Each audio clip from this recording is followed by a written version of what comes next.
Krishna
the work on again. How do you go?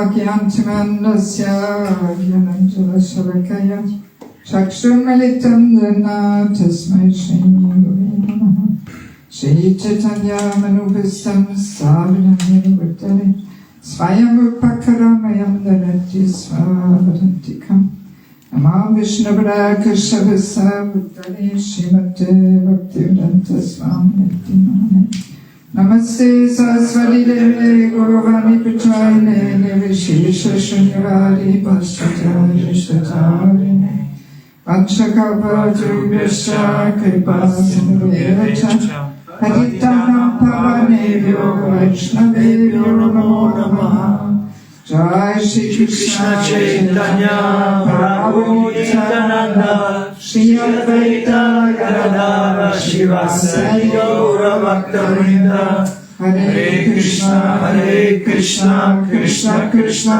Hare Hare Hare Rama Rama Rama Hare Hare. So before we begin, how do we do it with the languages? Does everybody understand English? Anybody who does not understand English? I guess you would have to ask in Bulgarian. I think everyone understands. Everybody understands? No.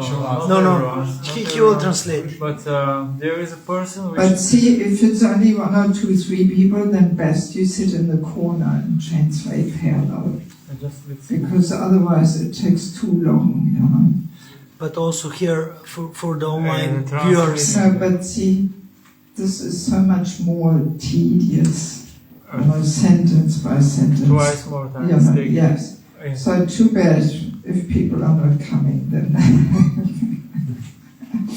Okay. I mean, I would prefer if I can just speak English because it takes double the time. Yes. And everybody else falls asleep, you know, waiting for the translation.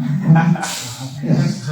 So I usually have only sentence by sentence translation if practically nobody understands English. But if it's just a minority, then let's just do it in English. Може ли тези, които не знаят английски, да се вдигнат ръката, да видим колко хора не знаят английски? One person. Only one person? He don't know also. Кръс знаете ли? Не знаеш.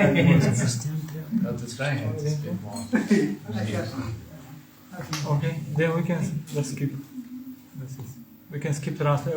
Somebody can translate for them. Yeah, so somebody should translate parallel, not skip it completely. Otherwise they're sitting there and don't understand anything. Right? Yes. So who translates for them? I can go. You can do it. Okay, good.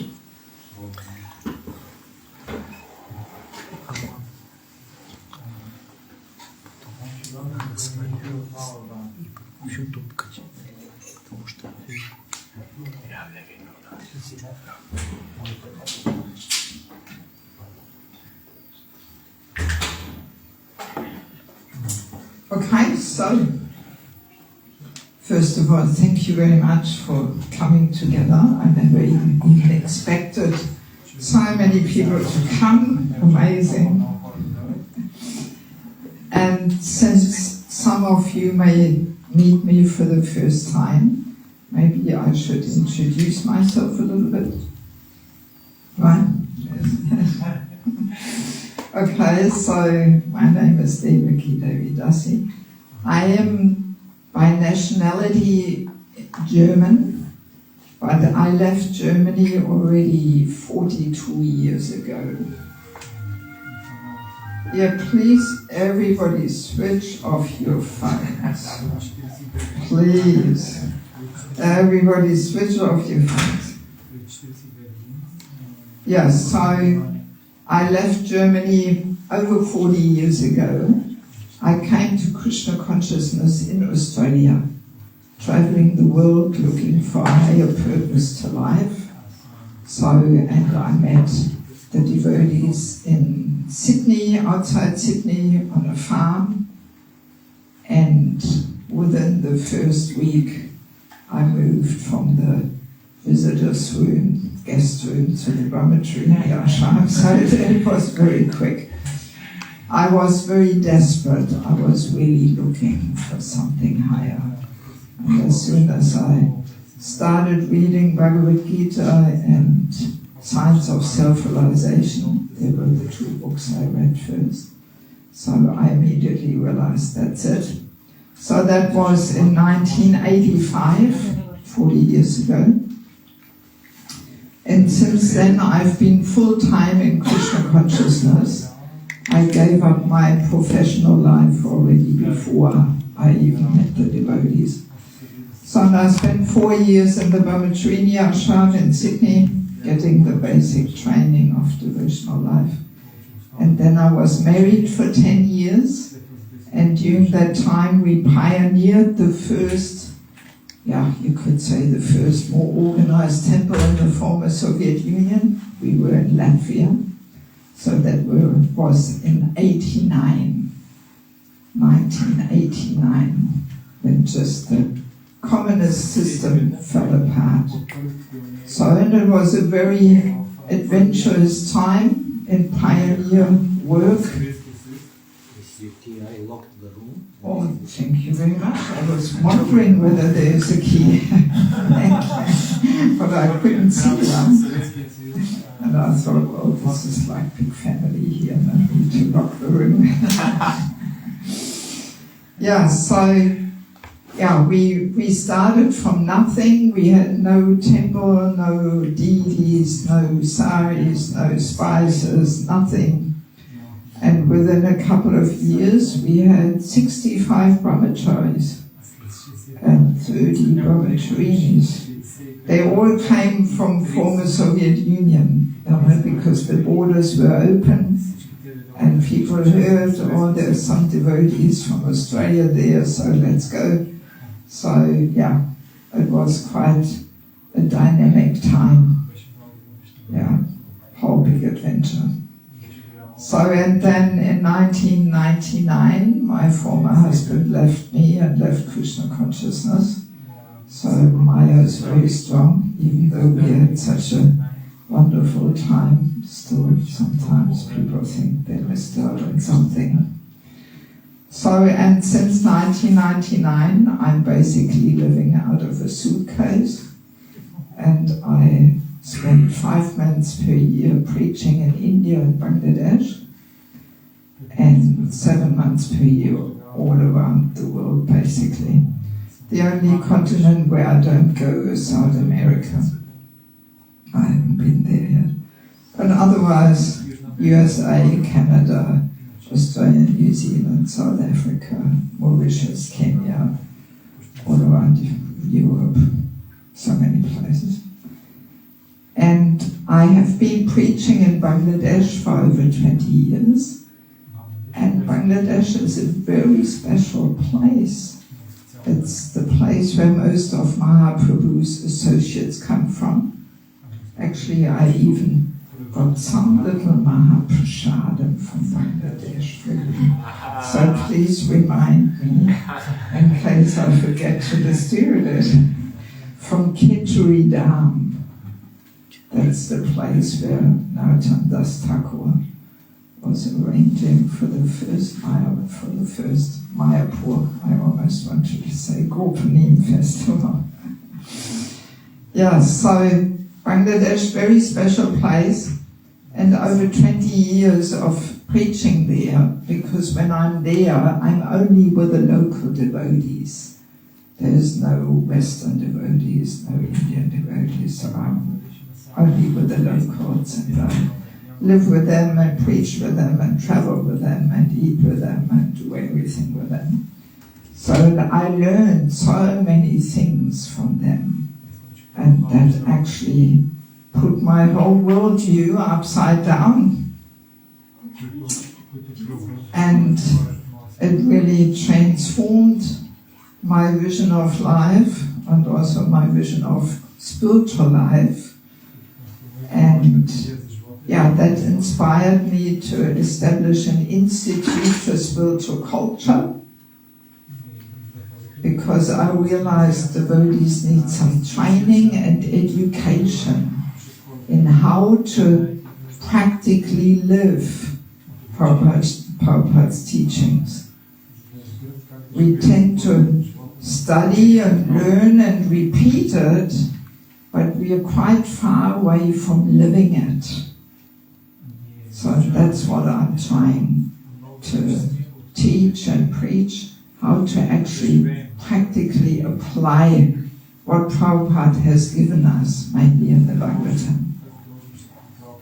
And I have developed different courses, which I teach every year in Mayapur in January. And now I'm putting the courses in book form. So you can see I've published 6 books meanwhile. The latest one just came out 3 weeks ago. It's quite exciting for me to have this book out on the Vanapasta ashram. For some of you, this may not be the right book yet. But yeah, Vanapasta ashram, I call it the forgotten ashram. Nobody even talks about it. Nobody lives it. Yeah? Even though the Bhagavatam is full of very clear and strong statements. Yeah, so it's the first book out in ISKCON on this topic.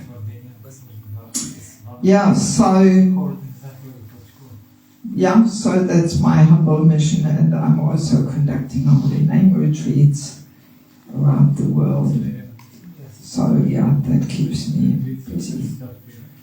So, and as far as I understand tonight, we are talking about the false ego, is it?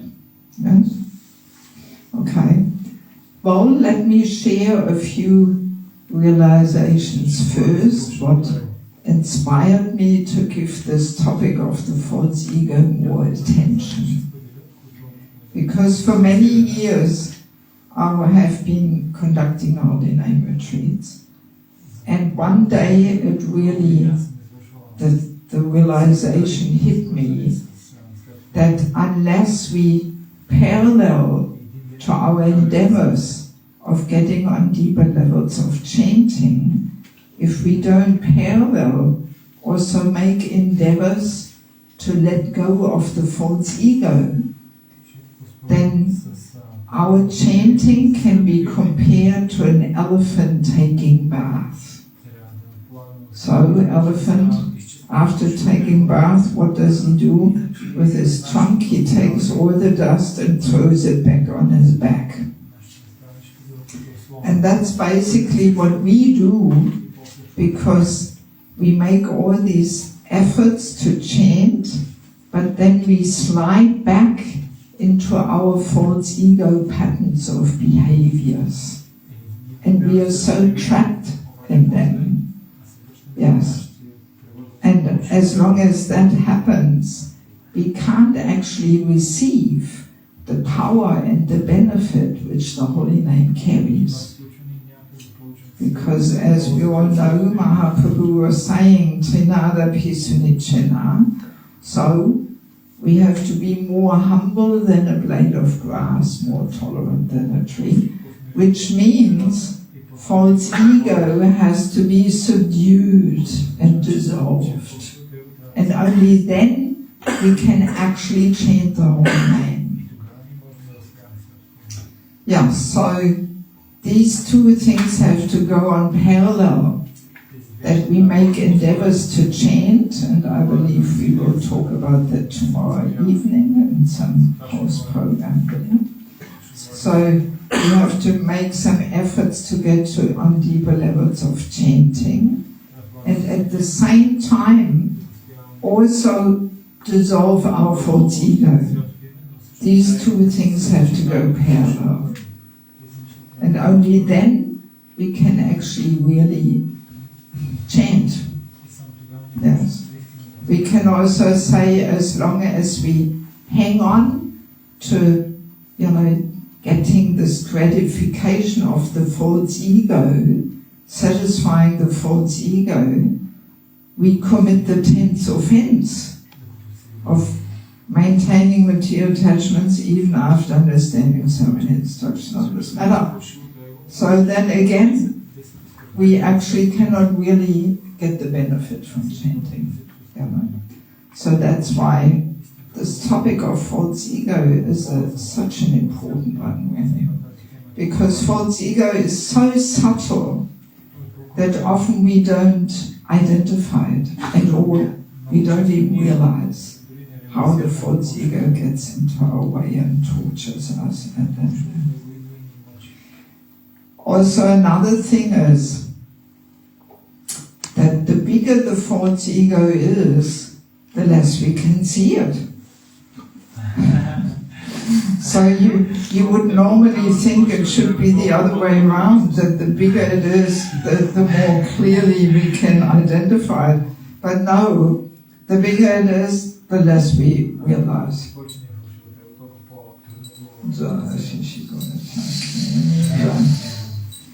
Because false ego is blocking our ears, blocking our intelligence, we can't hear, we can't understand. And we don't realize. So it actually takes some little purification to notice it at all. Yeah.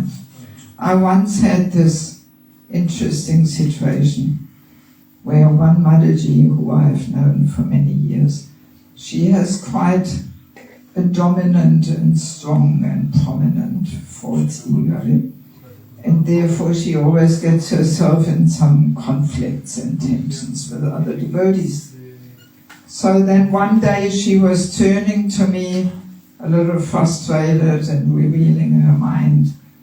And I thought, all right, let me try and help her to understand the problem. So I was very careful. I was simply saying, well, you know, the false ego always gets us into trouble. So and her reaction was very interesting. She was laughing. Come on, false ego, what's that? I don't have that, she said. That's what she said. I don't have that false ego, come on, what's that? And I was so shocked. I thought, how is it possible?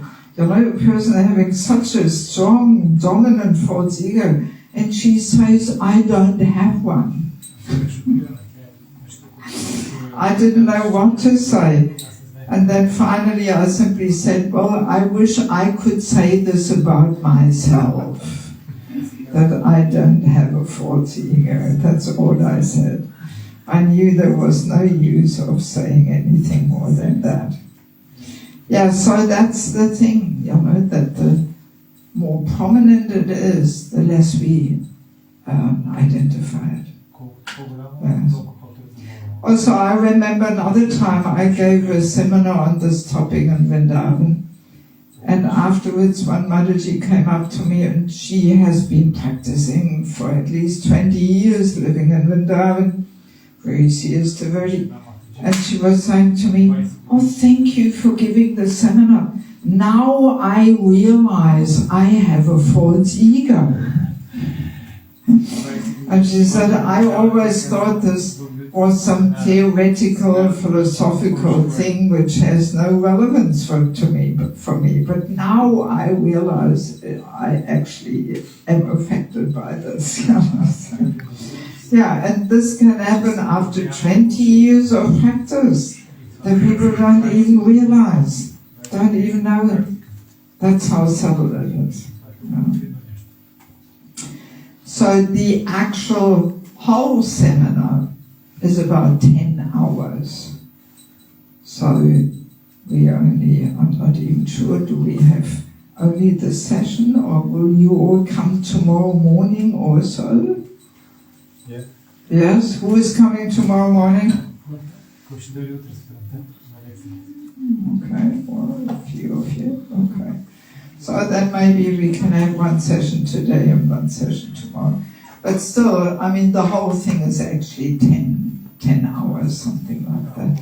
And as you see, there's even a whole book about it, just in case you haven't seen this And I even have it in Russian language also, just in case there's somebody here who prefers to read Russian. It just came out 3 weeks ago, in my course. I took a couple of copies with me. Yes. So let us understand what is this false ego.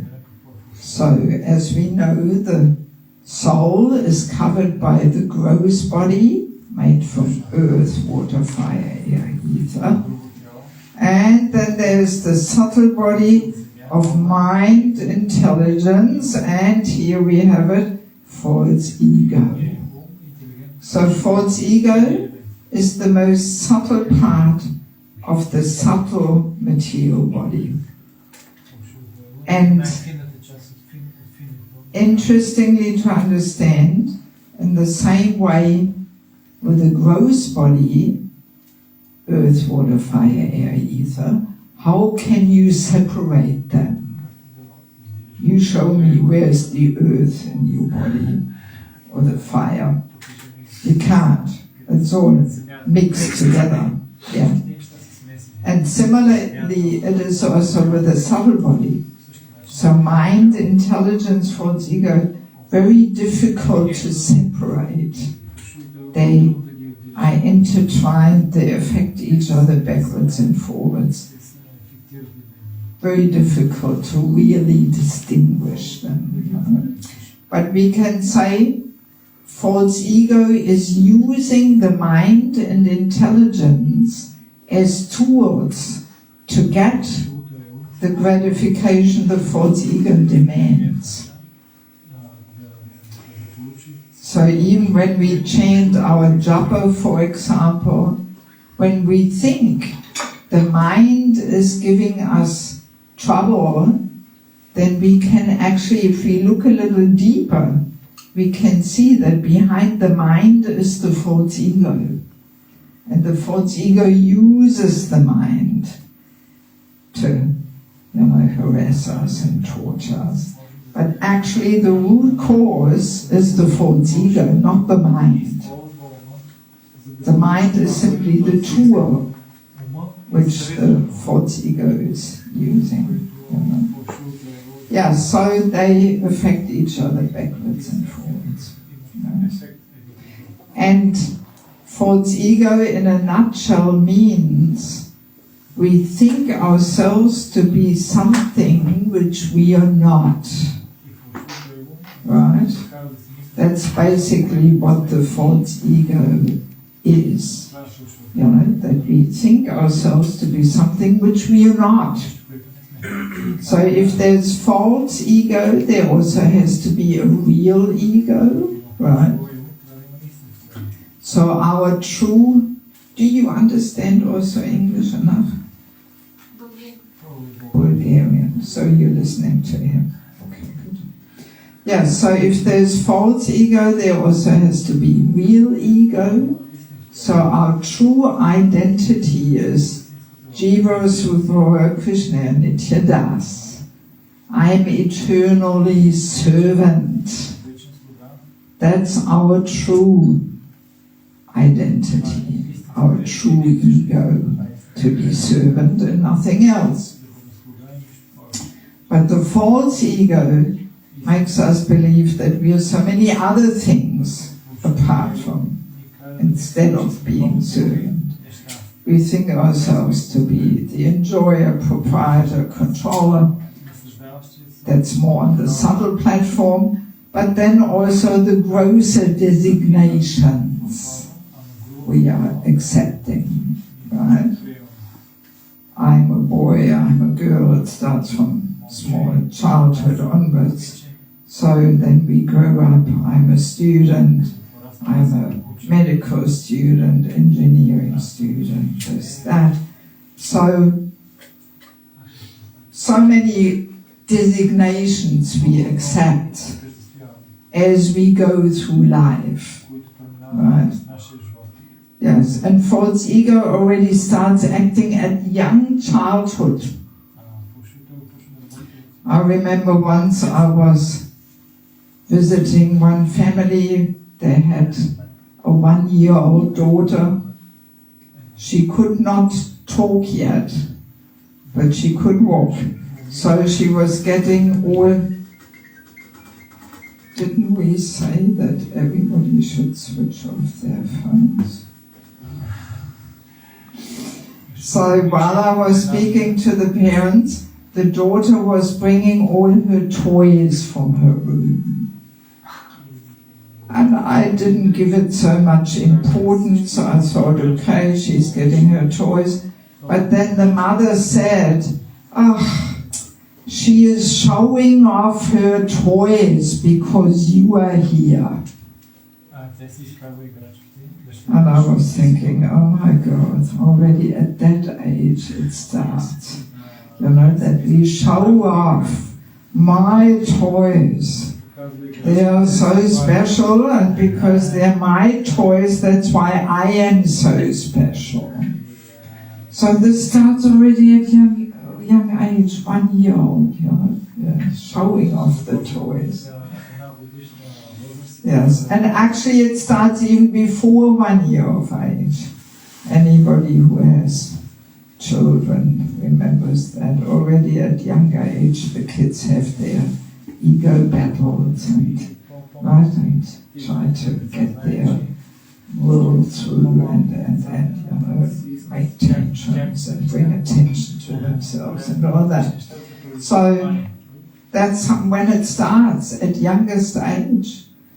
And and then as we go through life, we accept all these designations. And it doesn't stop when we start Krishna consciousness. It also continues there. I'm a brahmachari, I'm a grihastha, I'm the head pujari, I'm the cook, I'm the temple president, and. Yeah. Yes. So, and we can compare them to hats we are wearing. So we play all different roles in our life. That's very natural, right? At home, in the family, we have certain roles. Then we may have some outside work in the office. There we are playing a different role. So then we come to the temple, again we have a different role. So we all have so many roles to play, no doubt. But the problem is that we identify with these roles. We actually think this is me. But actually they're simply like caps we are wearing. At certain times we have different caps or hats. And hopefully we don't identify with them, even though we may also identify with a hat if it's a very unique and extraordinary one. And we may think, oh, this is a part of me, and then we lose the hat and oh my God, half of our identity is gone. So yeah, this is the problem, that we identify with these roles. So now my question to you, why do we identify with them? What makes us identify with them? What do you think? Because identification is part of our nature, like we need something to identify with. We need something to identify with, yes. Because we think that we will receive some happiness by this identification. Yes. Actually, these roles, they give us some subtle sense gratification. They give us a sense of importance, right? Some little reputation and, yeah, some sense of importance. I am somebody, right? So that's exactly what the false ego demands, that kind of gratification of being some important person. Yes. So that's why we identify with it, because we gratify that demand of the false ego, and we enjoy that. And of course, the bigger the reputation and fame and so on is, which comes along with that role, the more we identify. If we are still on that level of enjoying that, you know. Yes. So that's the whole problem, that we identify with these roles. Yes. So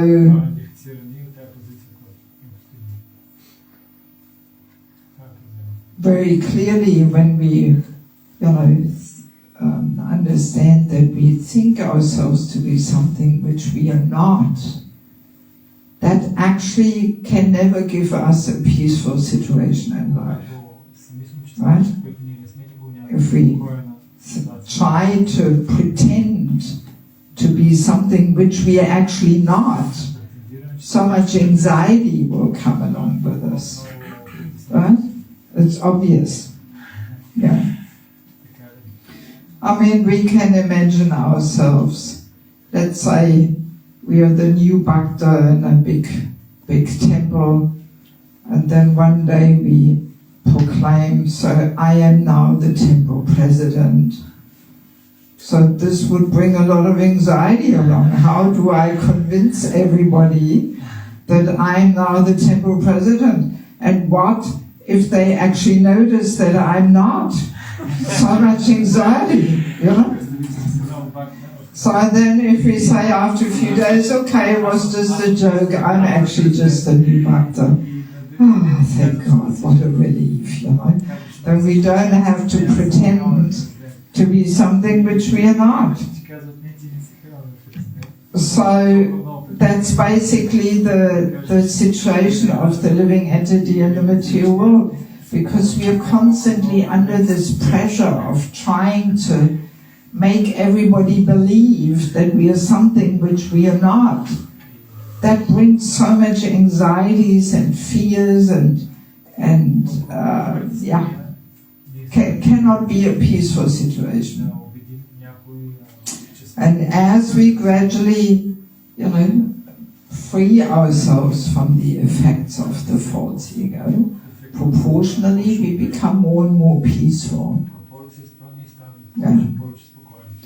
So that's how it works. Also, Prabhupada gives this nice analogy in the Bhagavatam. He says, life in the material world is like a nonsensical stage performance. Yeah, Prabhupada has a very unique way sometimes of combining different words, a nonsensical stage performance. Yeah, can you translate that? Безмислено, наудничево, шатаво, представление, театър. Some crazy circus. Yes. And that's actually exactly what life in the material world is. And the false ego is entangling us in this nonsensical stage performance. So let us imagine one lifetime we are in a man's body in India, Indian man's body. So we're running around, I'm so important, I have so many important things to do, so busy. So, and then death comes, show is over, curtain closes, it's all finished. And then next life, curtain opens again, next life, woman's body in Bulgaria. And again, I'm so important, so many important things to do, busy. I've got no time for this Krishna consciousness. Running. So then again, stage performance is over, it's all finished, show is over. Like that, lifetime after lifetime, nonsensical stage performance. That's really a wonderful description of life in the material world. So, and it's the false ego which entangles us lifetime after lifetime in this crazy circus. Right? Yes. So, how long shall we go? You have to give me a time limit. I can talk for hours. Huh? This is very good. Maybe the devotees can say. No, yeah, I mean, when should we finish? You're the chief here, so you tell us. Okay, he's saying 1 more hour. He's very conscious. Because the seminar it's really long. She can talk with hours. I give you just for a few days, therefore we can prolong it a little bit more. Okay, well, let's see. All right. Yeah, so maybe I will make a few more points and then see if there's some questions. And then if there's more time left, we can continue a little more, something like that. Okay. Yeah, so there is in the Bhagavad Gita 1858, there is a very nice statement which Krishna makes there. He basically gives us 2 choices of acting in the material world. So he says, if you become conscious of me, you will pass over all the obstacles of conditioned life by my grace. So that's option number 1. Right?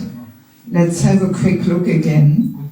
If you become conscious of me, so what does that mean? How do we have to act to be conscious of Krishna? What does it mean? You've heard this before, I think. Yes. Right? So let us see what the others are saying. We haven't heard this before. So what does it mean to act in consciousness of Krishna in connection with the false ego? So what does it mean?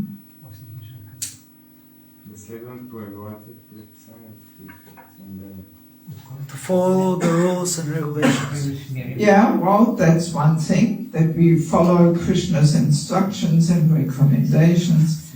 And what else does it mean? We act in what kind of consciousness? Of being servant, yes.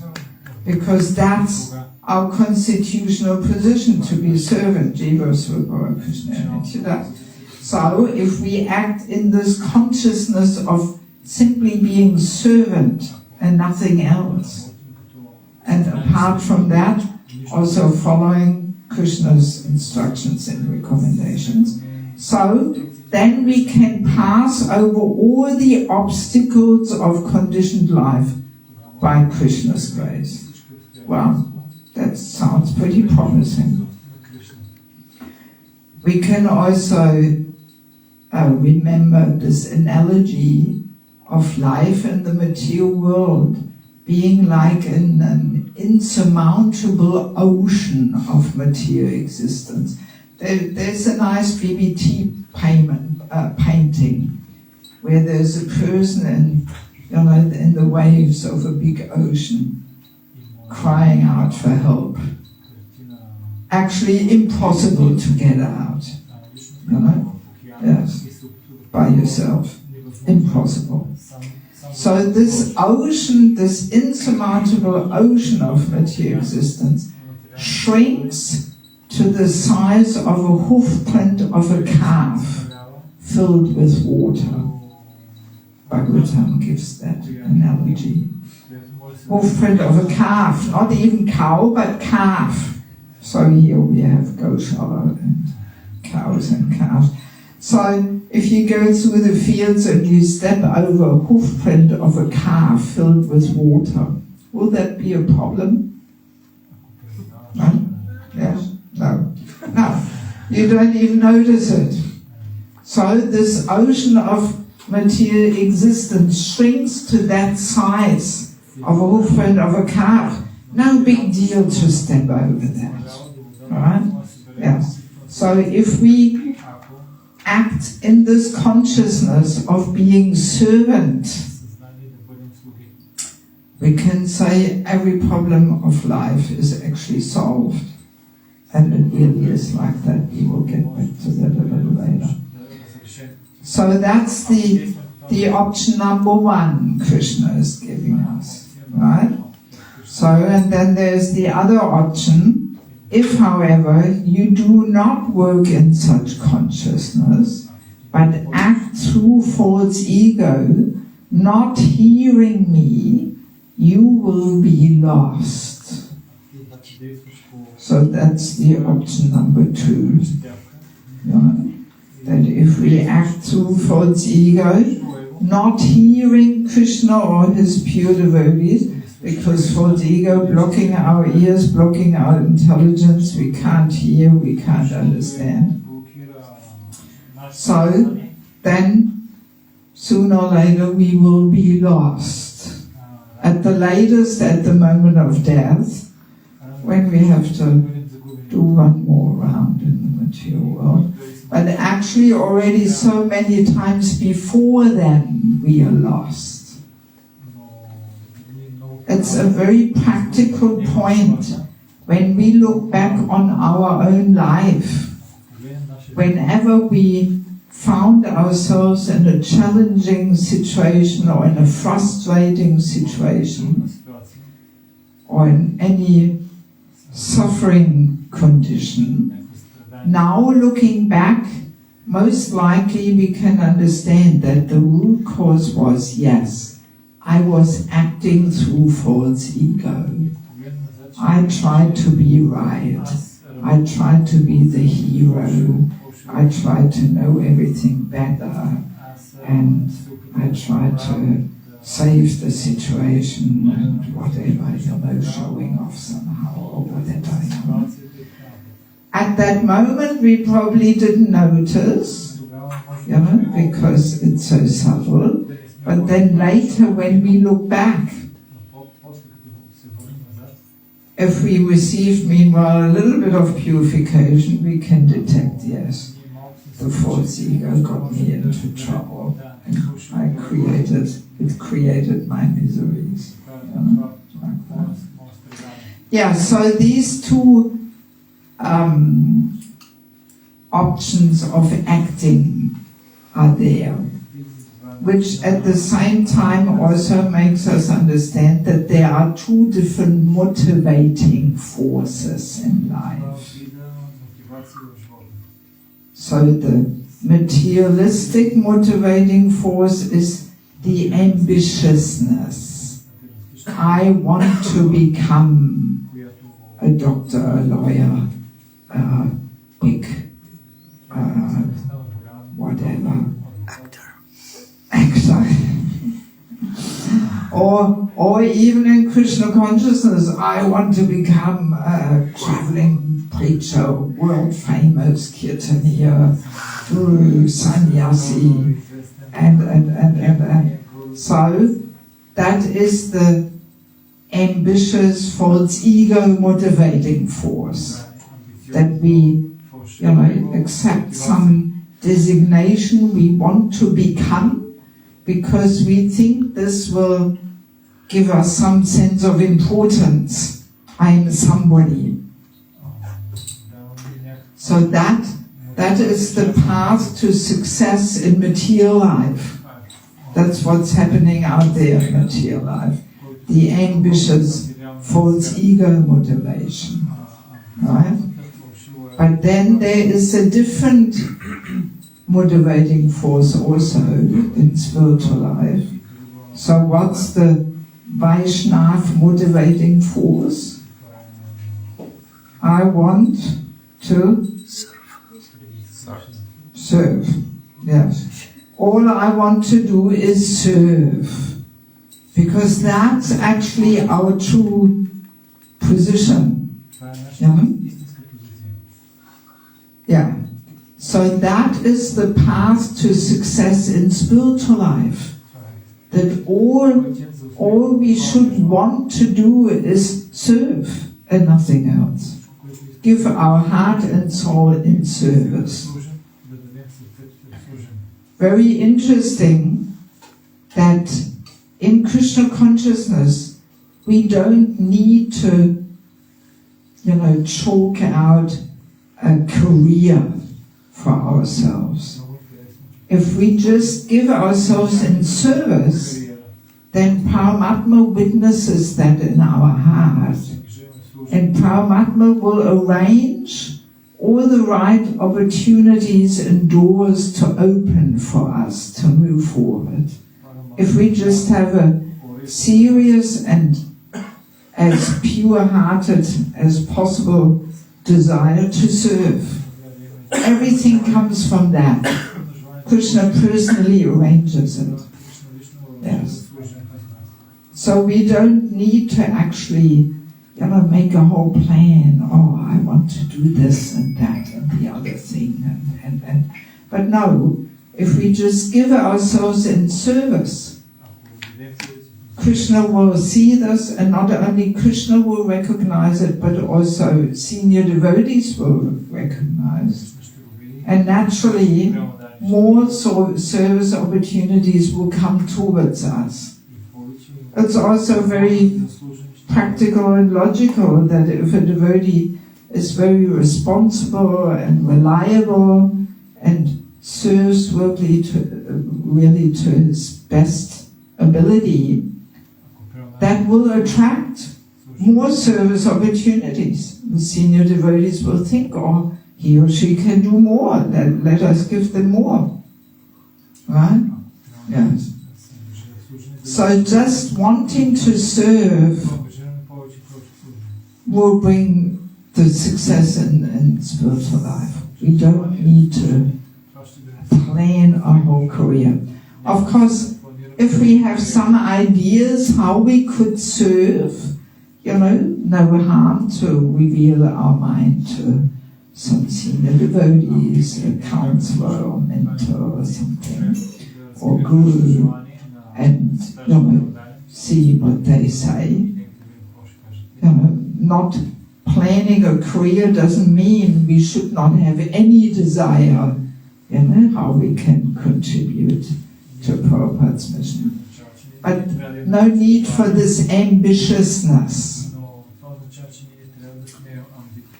And very easily this ambitious false ego motivation, because that's what we experience in material life. Very easily we take that into our spiritual practice too, and we think that's the path to success in spiritual life as well, because that's the path in material success. But no, it's not.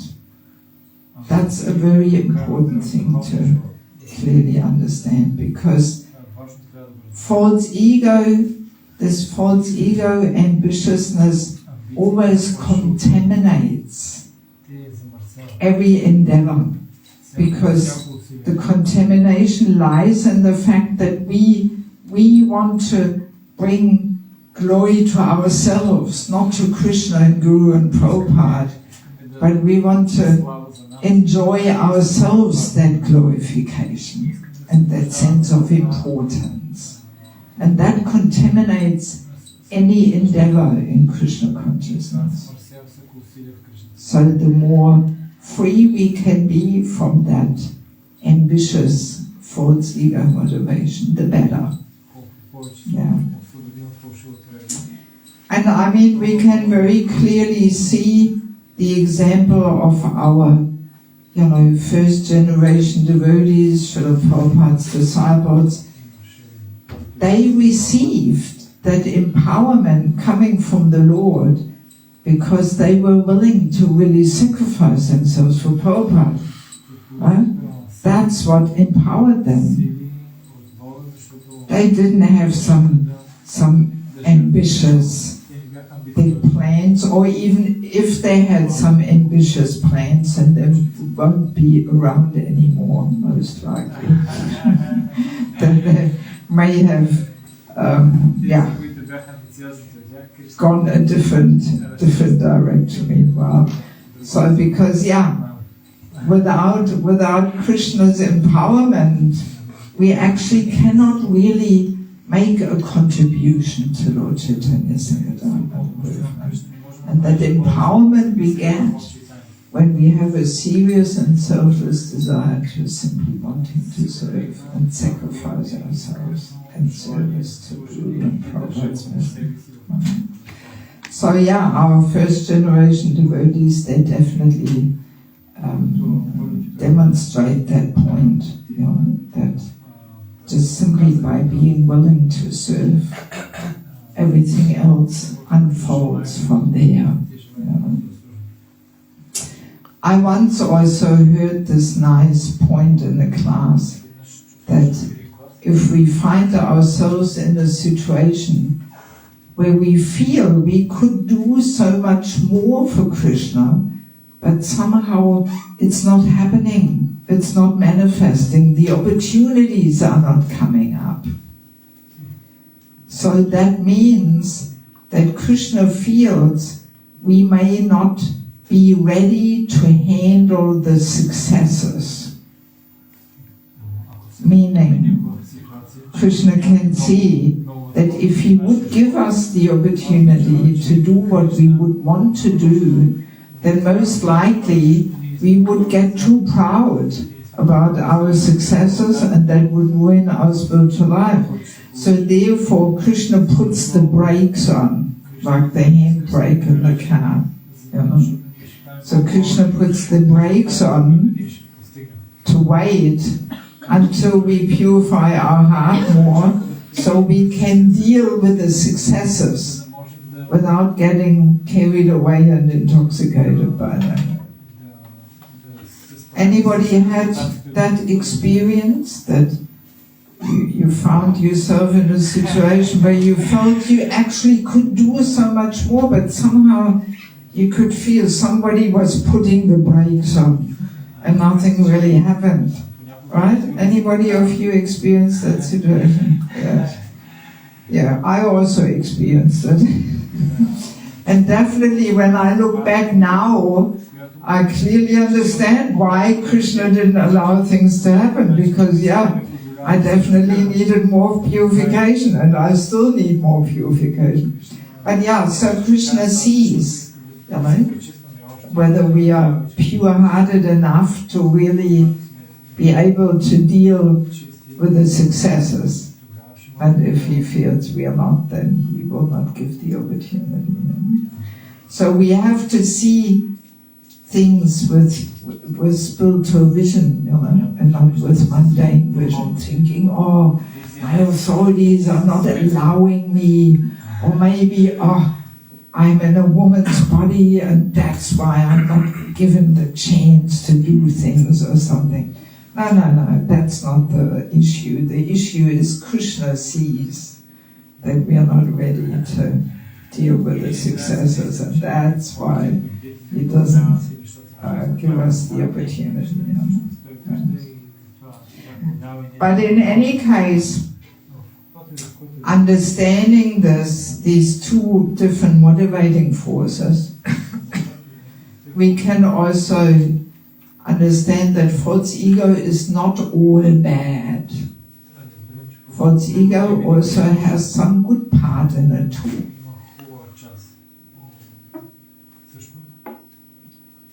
At least it gets us going, right? It gets us acting. So, false ego should be given up, but not too quickly. Because if we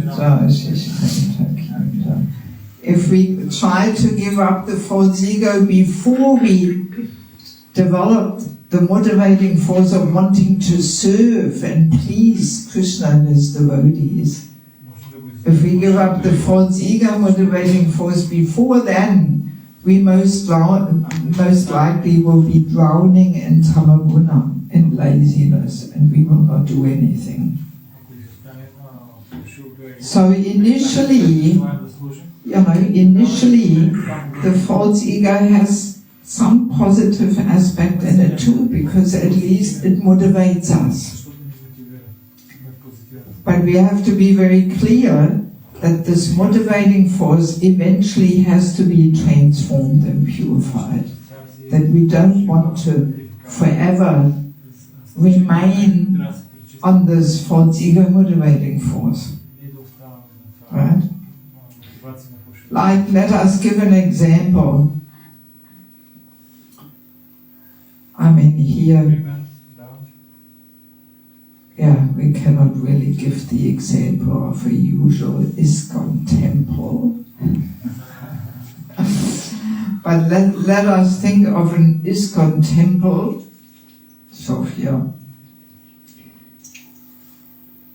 In most temples, the temple cars are usually not very nicely maintained. I don't know what it's like in Sofia. Do you have some temple cars? No, not exactly. Oh, well, that's why probably you can't relate to them. Oh, I know Simhachalam temple cars. Oh my God. Everybody drives them, everybody bashes them around, nobody washes and services them, right? Because it's just Krishna's. You know? But if it is my car, then I'm very, careful, and I service it and take care of it nicely and wash it regularly and clean it and. So yeah, this I, me and mine initially makes us responsible. Even Grihastha life has to go together with a sense of ownership. That makes a person responsible and dutiful.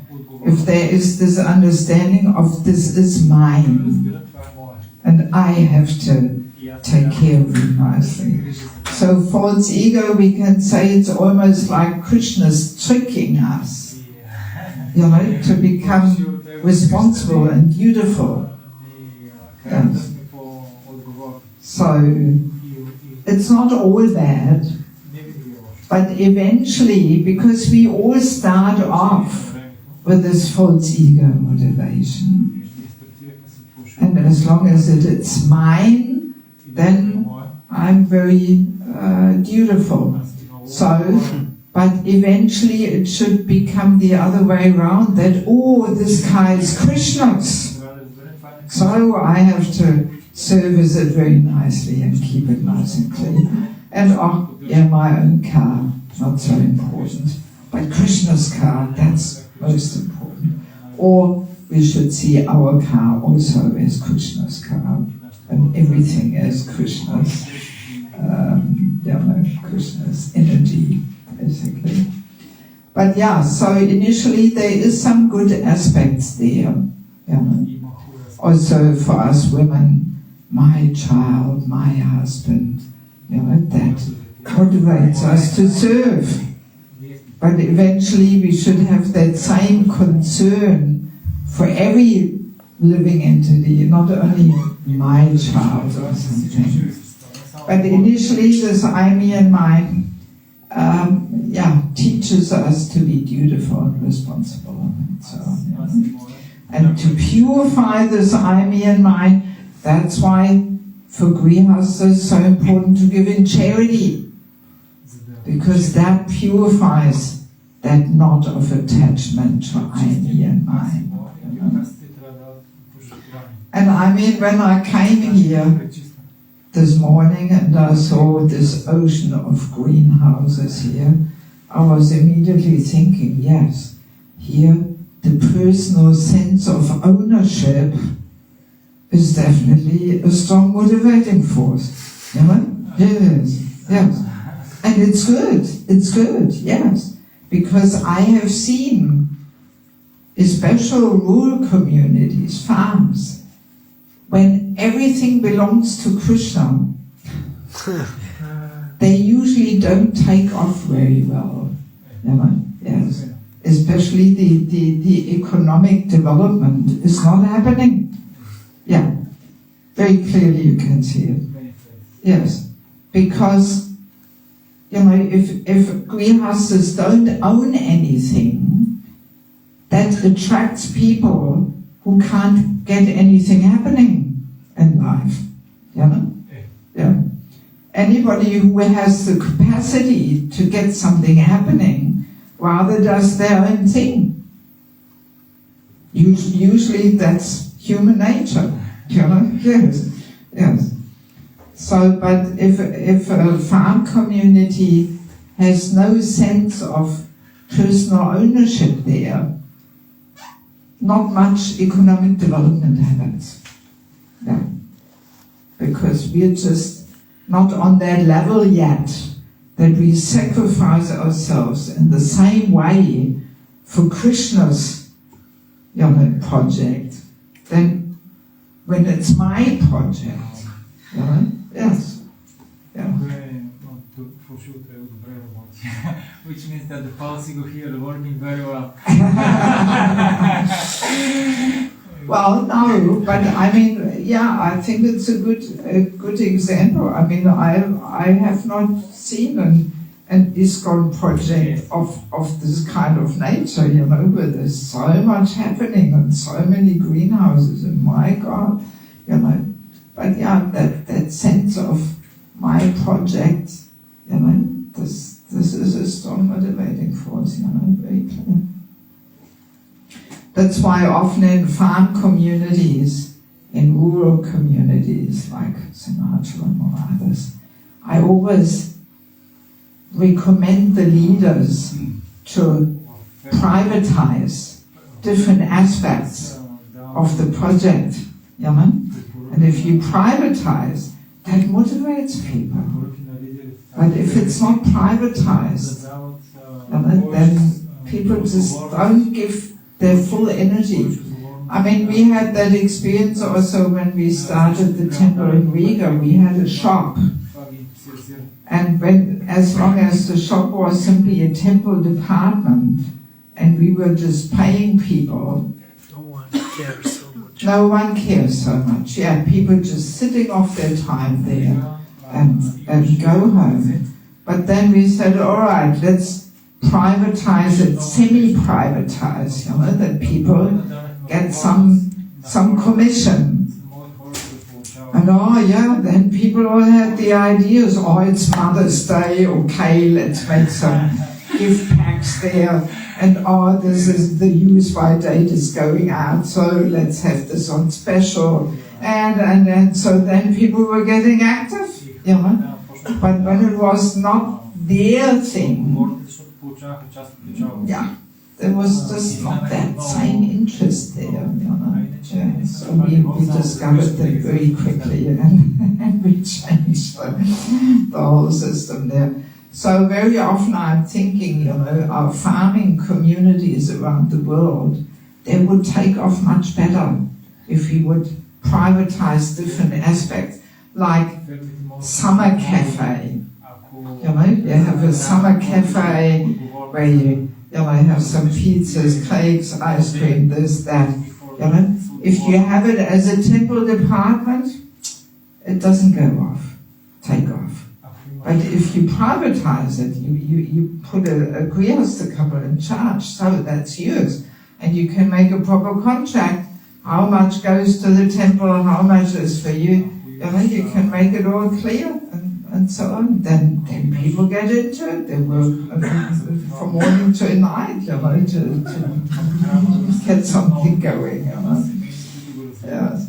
But unfortunately, a lot of project leaders they seem a little afraid to privatize.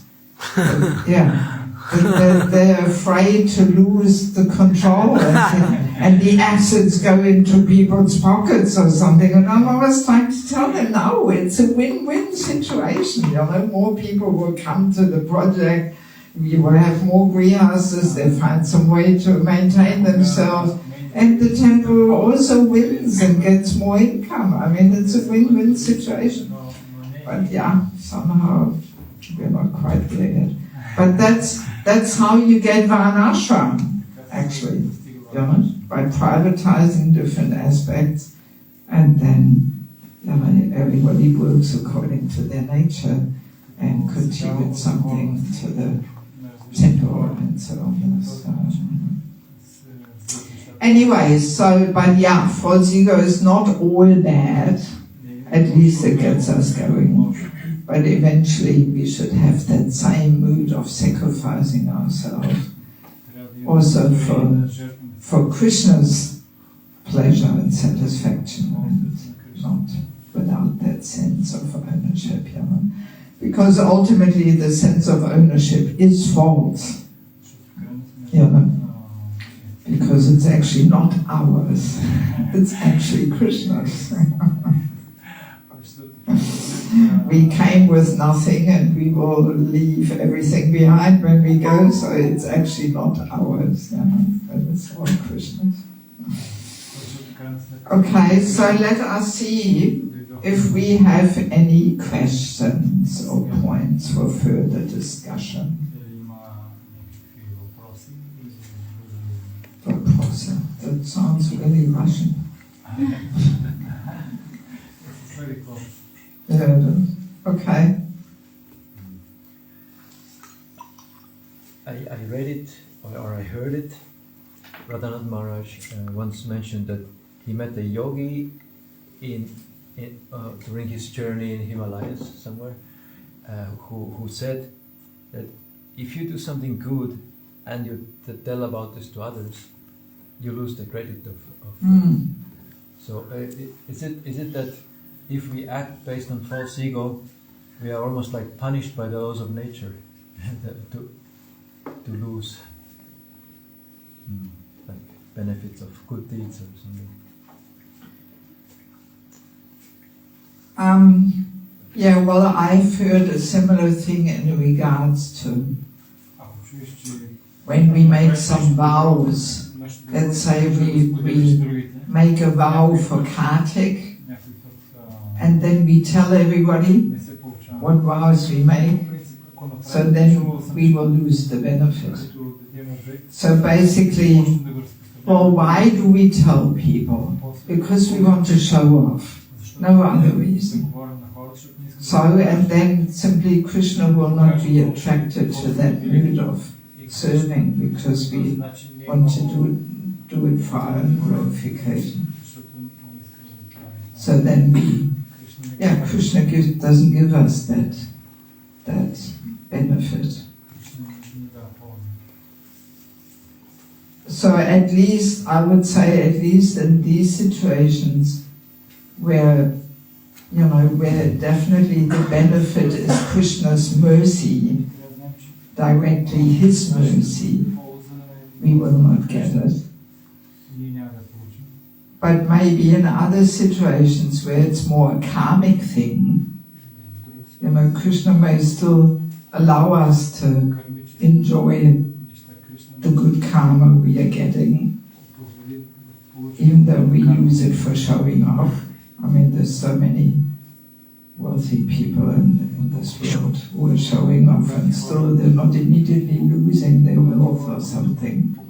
They're still allowed to keep it until the good karma runs out. You know? But in these things where it is more, where we are more acting directly under Krishna's control, there Krishna will not allow us the benefit. You know? Yes. And I mean, this goes even further. It kind of makes me remember this point that, devotees should actually never share any transcendental feelings, experiences, dreams. Sadhu keeps these things all confidential and secret, you know? Because again, why do we share them? Why do we tell, oh, I had this dream, and Prabhupada came, or Krishna told me this and that, and. So why do we share these things? simply that others think, wow, you must be a pure devotee. And so, you know, again, for showing off, no other reason. You know. So, also then again, immediately, whatever little transcendental experience we may have had is immediately gone, you know, because Krishna will not reveal himself and not show himself more tangibly to a devotee who has this tendency of using that to show off, you know.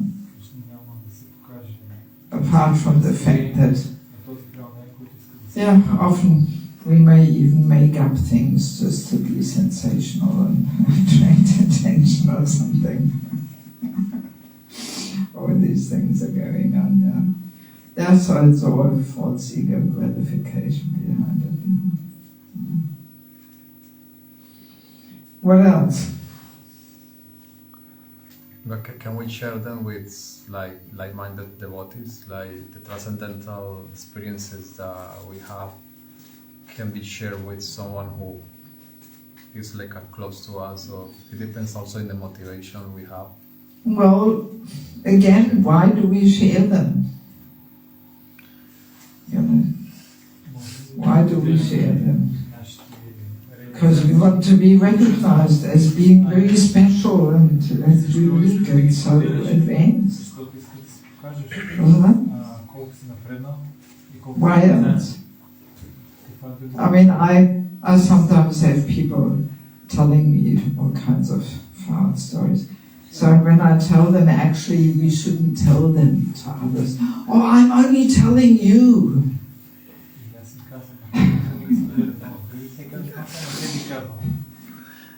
Or sometimes people tell this to their spiritual master.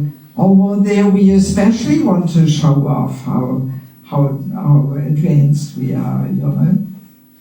Right? Why else do we tell to go? Like if someone asks, if someone like innocently comes to you and asks you like, oh, have you experienced Krishna in some way, or I have people sometimes they call and ask me like,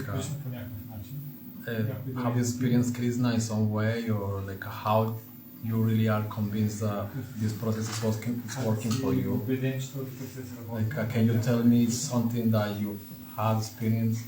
And I see that the person is asking me like in very innocent way, like she just asks, you know, he's asking just to see that he can have like some kind of attraction or something that motivates him to believe more in Krishna. Yeah, no, that's a different thing.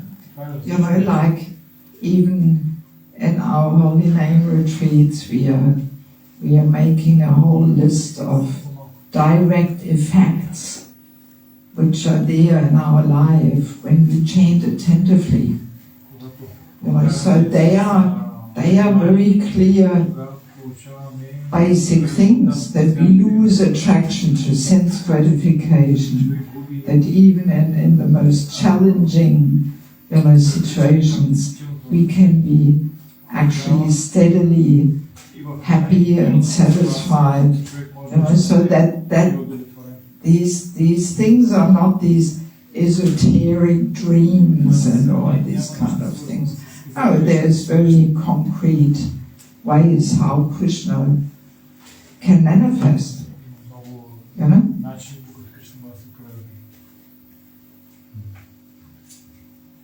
Yeah, by developing a higher taste, being more and more attracted to chanting, to reading more, and losing attraction to any kinds of sense gratification, not wanting to waste any moment in a useless way.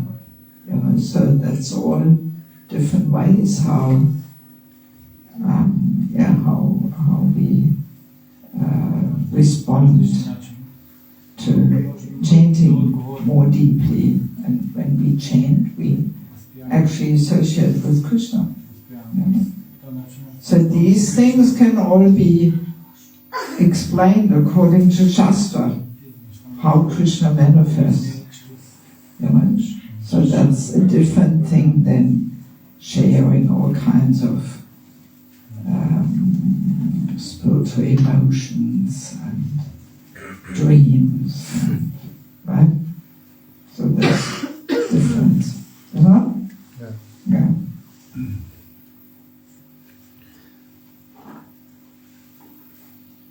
Yes. Hare Krishna, thank you. Devaki. Ако съм разбрала правилно, фалшивото его, като всичко в материалния свят, ако се използва в служене на Кришна, се одухотворява и става истинско его. Правилно ли ви разбрах? She's asking, everything which is used in Krishna's service is spiritualized. If we use our false ego in Krishna's service, is also spiritualized. Is it that I understand you properly? She's asking for me. Well, yes. I mean, as we said initially, the false ego has some good part, you know. But we can't forever stay on that false ego motivating force. It has to eventually transform into all I want to do is serve. You know? Yes. But initially we can say Krishna is tricksing us and gets us to serve, to do something through the false ego motivating force. But we have to also understand and get the knowledge that we have to transform it. We have to purify our motivating force. Yeah. I mean, yes, let me add this also, how being servant solves any problem. Let us take some examples. Let us imagine an everyday situation in an ISKCON temple. Let's say we have a position, we are the temple president. So, and then one day a senior person comes and says, you know, GBC or whoever says, or maybe somebody else should do that service now. So, if we have the mood of servant, then this will not be a big issue, right? Then we will say, okay, fine, all I want to do is serve. And I thought I can serve you all by being the temple president, but if you have some different suggestion, okay, fine. Please let me know how I can serve. So then a change of, you know, to remove somebody from a position will not be a big deal. Because all we want to do is serve, and whether we serve this way or that way, it doesn't really matter. All we want to do is serve. But unfortunately, usually it's not like that. And, oh my God, you know, having observed things for 40 years, sometimes it creates such politics and conflicts, and to get somebody, you know, to let go of a position, and you know, and often the person who was president before, he cannot remain in the same community anymore with another person being the president now. It's too much for his false ego to see somebody else now taking his post. You know, so all these kind of things are going on. So, but if we are simply in the mood of servant, no big issue, you know.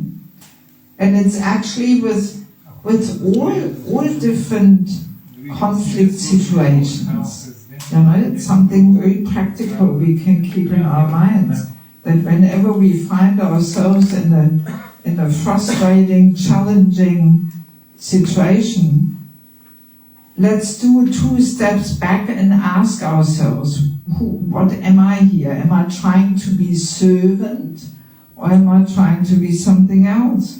The controller, the enjoyer, the master, and then we see that if we just accept the mood of servant, everything will be solved. There will be no conflict. But as soon as we try to be something else, then there will be conflict and tension.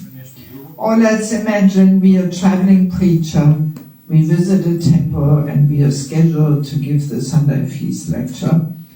And then unexpectedly a senior devotee, a sannyasi comes, and then the temple president says to us, oh, maybe we should give Maharaj the opportunity to speak. So if we are in a mood of servant, no problem. All I want to do is serve. I can serve by speaking, I can serve by hearing, no difference, then it will not be an issue.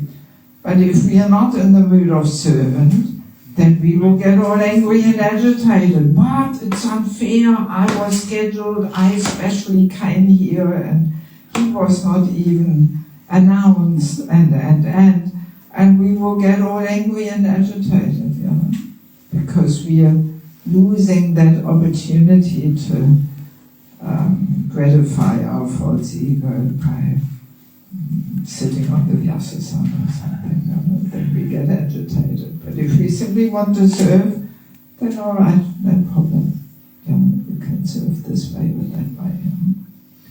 Yeah, so being servant always solves any problem, actually. It really works. You can keep that in the back of your mind. All right, well, time is going. I just have one question. Okay. Isn't it that because if everything is one, if everything is one, sounds like Mayavadi. Isn't it that we should have some goal according to our conditional situation and to work properly, just like in our responsibility in the Varna ashram system? Just like for Grihastha, he have one duties, so-called duties, and he can keep his false ego that I'm now training as a Grihastha, or training as a brahmachari, or training as a sannyasi, and maintain the desire to serve Krishna, or to have a plan to train myself properly, that I'm going in such a way that I can please Krishna with my conditional situation.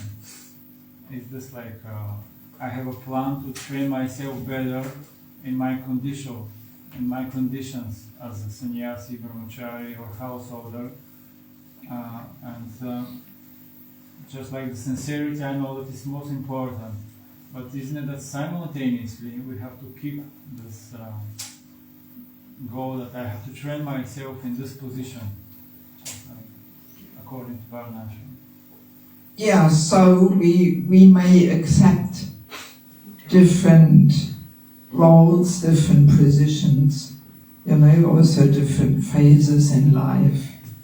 That's all right, but the ultimate goal is to serve. So, and we may have certain plans, but then we have to be open to adjust them always to Krishna's plans. So, being Krishna conscious means that we see Krishna's hand in every situation we may be facing. So things may not always go according to our plans. So if somehow things work out differently than we expected, we have to be flexible. And if we have the mood of all I want to do is serve, then we will be able to deal with any sudden changes or whatever.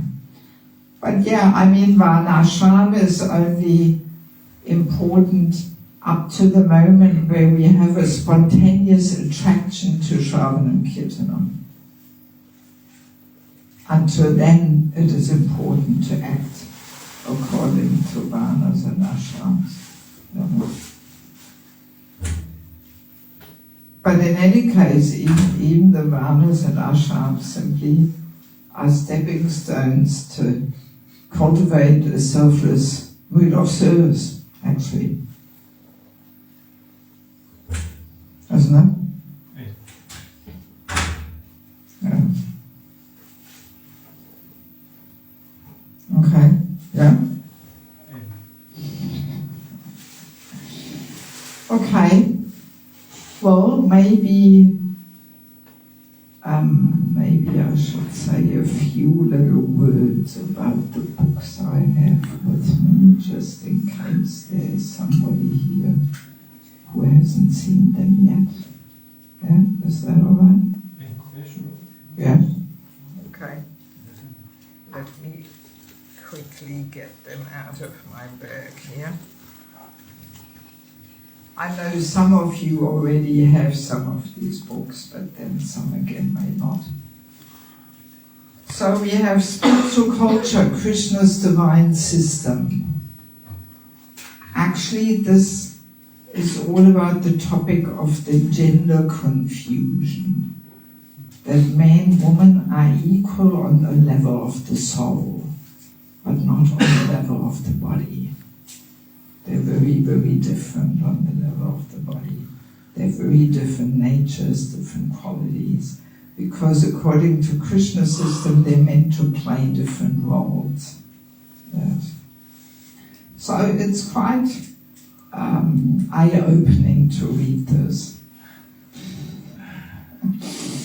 Yes. Now, very, very eye-opening. You will realize how this man-woman equality puts the whole human society actually upside down.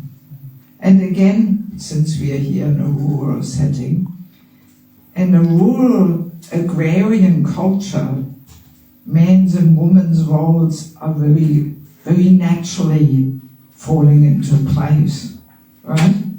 Yes, very naturally. You know, on the farm, it's usually not the women who are sitting on the tractor or cutting the trees in the forest or something, you know. Yeah, the roles are very naturally followed, you know. Yes. But in city life, things are getting mixed up, you know. Yeah, no, it is very helpful reading, also very helpful for married life. Actually, the whole book is about women, because we women play such an important role. You know, in many ways, we women are superior to the man, actually. Feminine energy, very powerful.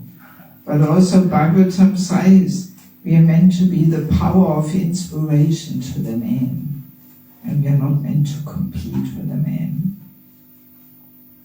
So that's where we often go wrong in these modern days of man-woman equality. The women compete with the man, and that's very frustrating for the man, and it actually weakens the man.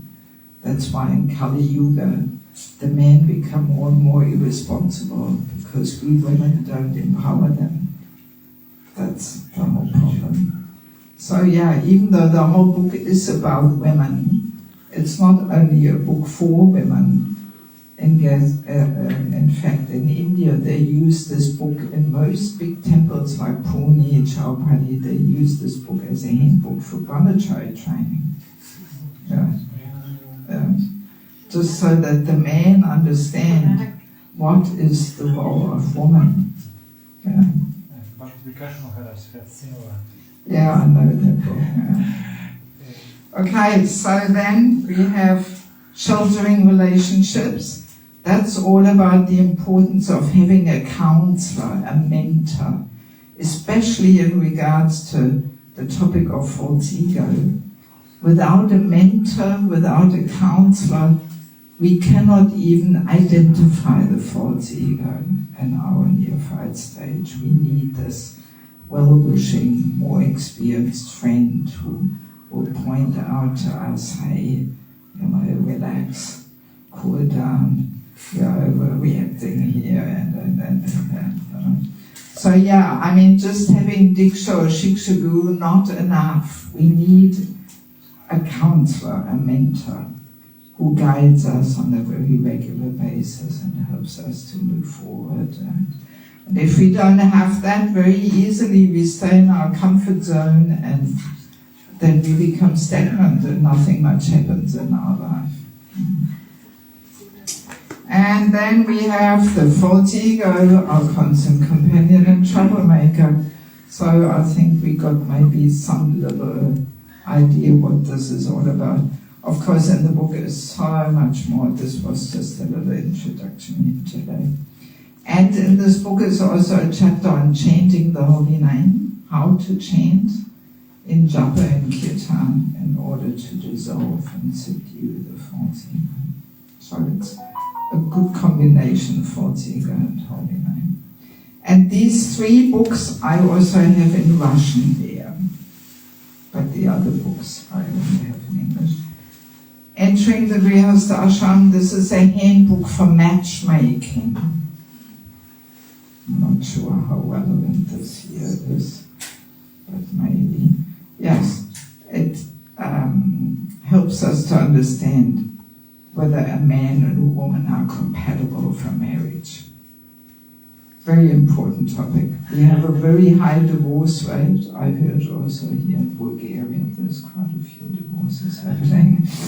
So yeah, very often people get together just based on physical attraction, and then after some time they realize, we are completely different, we have different goals, moods, standards we want to follow, and then they realize, we are incompatible, and then people separate, right?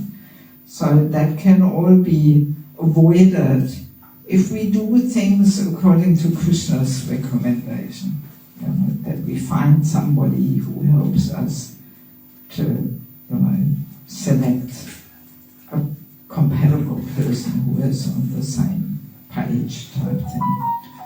So there's a whole list of over 200 topics which the two should discuss with a cool head to see, are we thinking alike and do we have same goals and moods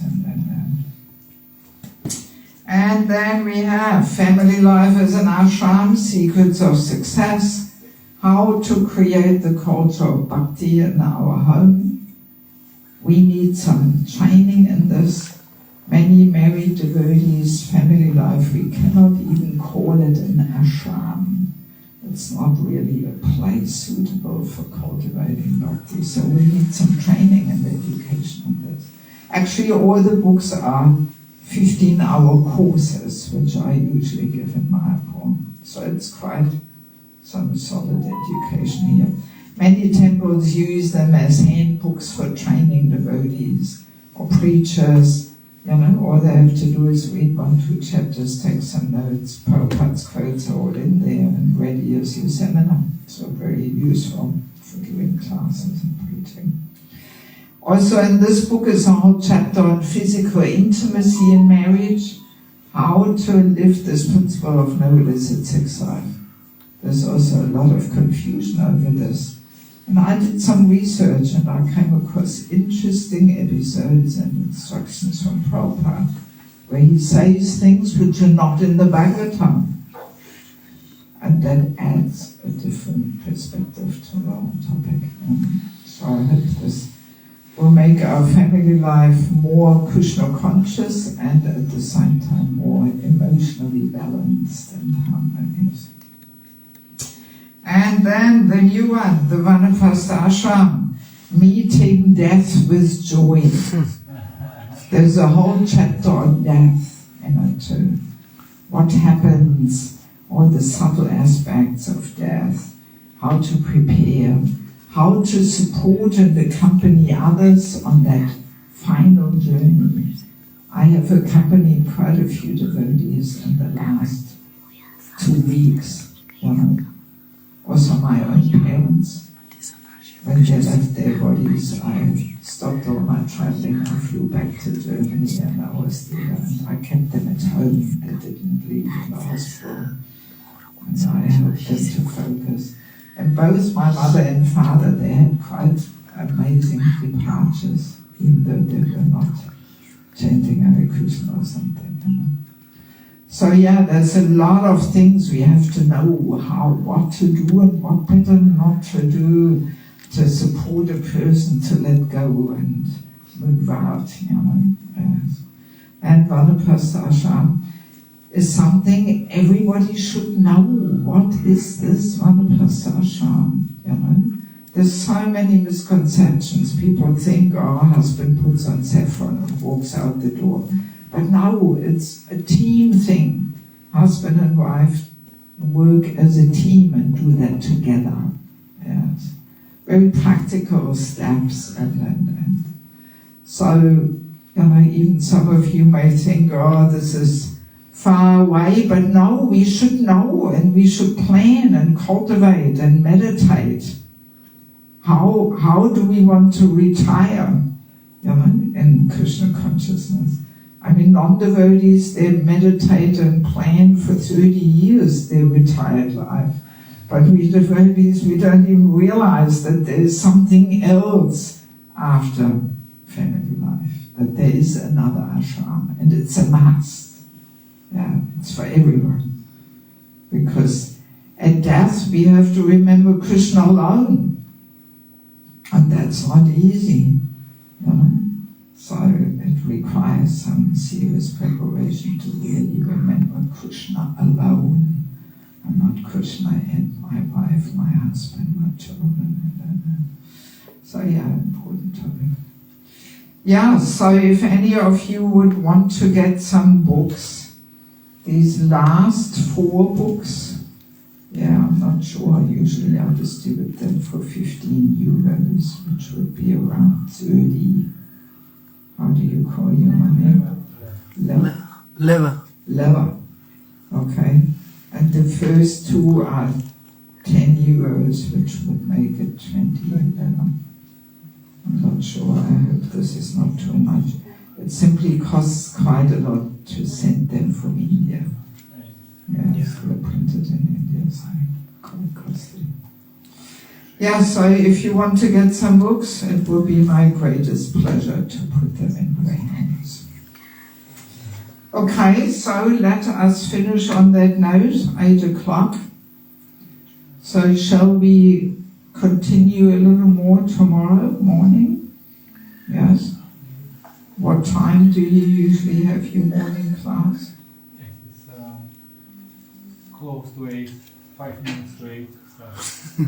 Okay, so 5 o'clock Mangalati, then Japa, and then we have a 7:30 deity greeting. 7:30 and then 8 o'clock. Yeah, okay, good. So we'll hope to see you back at 8 o'clock tomorrow. Or else tomorrow evening in Burgas. Okay. Alright, thank you very much. Srila Prabhupada King. Go repent. And yes, let me not forget the Mahaprasadam from Khichdi.